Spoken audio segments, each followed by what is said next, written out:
Mother Teresa has been very highly honored, Nobel Prize, Templeton Prize as well, for progress in religion, and very much admired, and in many respects deserved to be for the sacrificial life she has led. She started out as a young nun and went right out there and slept on rat-infested floors in the little hovels with these people and really devoted herself to them. Misguided zeal, unfortunately, because she doesn't know the gospel, didn't know the gospel, never gave the gospel to anyone. So it's wonderful that she would pick them up out of the gutter and clean them up and put them in a clean bed, but she launched them from a clean bed into hell. And that's not a great favor to do to anyone. She said that whatever God is in your mind, you must accept. She said, if you're a Buddhist, I'll help you become a better Buddhist. If you're a Muslim, I'll help you become a better Muslim. If you're Hindu, I'll help you become a better Hindu. She said, she was interviewed by Time magazine, for example, and they said, well, what have you accomplished there in India? Well, she said, I've made people aware of the poor. She said that every poor person, in fact, she said every AIDS victim is Jesus in a pitiful disguise. And they said, well, what else have you done? How do you feel about the religions of India? She said, oh, I love all religions. Some other problems with Mother Teresa. She really had millions of dollars in the bank, which she did not spend on proper medication and proper medical attention to these people that she picked up who were dying. Not because she was hard-hearted, but because of her Catholic beliefs. She believed that suffering gets you into heaven, and suffering, you participate in the sufferings of Christ, and in fact, you relieve Christ of some of his sufferings by suffering.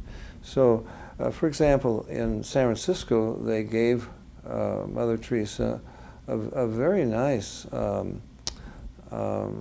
convent, very well, built, very well furnished. And the first thing they did was rip up all the carpets, throw out all the furniture out of the window, and turn this thing into something that would look like it was in India. Turn off the heat. At least one of the nuns got pneumonia because of that, because she believes in suffering, and it helps people get to heaven. The nuns would also, and I'm not making this up, I get it from ex-nuns who were working with her,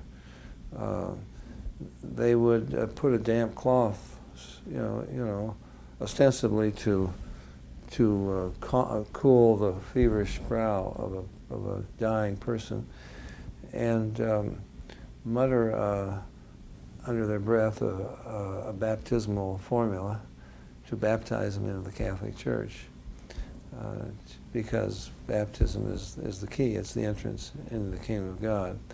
Of course, they're going to still have to go through purgatory, but she was getting them to suffer a lot on this earth, which would cut down their suffering in purgatory. On the other hand, Mother Teresa, when she was sick, she was in the finest hospitals. She took money from some very unscrupulous characters. I have a picture of Mother Teresa posing with Baby Doc. You remember Baby Doc, the dictator of Haiti, and his wife.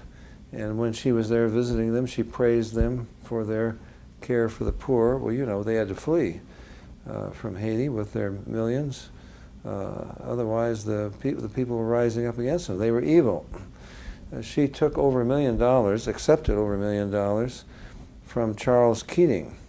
He was the man who went to prison for the savings and loan scandal down there in Glendale, California. She would stay with Keating when she was in California. Charles Keating had the same judge that O.J. Simpson had. And Mother Teresa wrote to him, and all these letters are on file. Mother Teresa wrote to him pleading for clemency for Charles Keating. The assistant DA wrote back, and I have a copy of his letter, wrote back and said, this man is a criminal. He's going to prison, and he's taken money. He's defrauded widows and orphans, and you've received or accepted more than $1 million from him. Wouldn't you think that Jesus would want that money to go back to the right people? If you will send it back to us, we will see that it gets to these people. He never heard from Mother Teresa.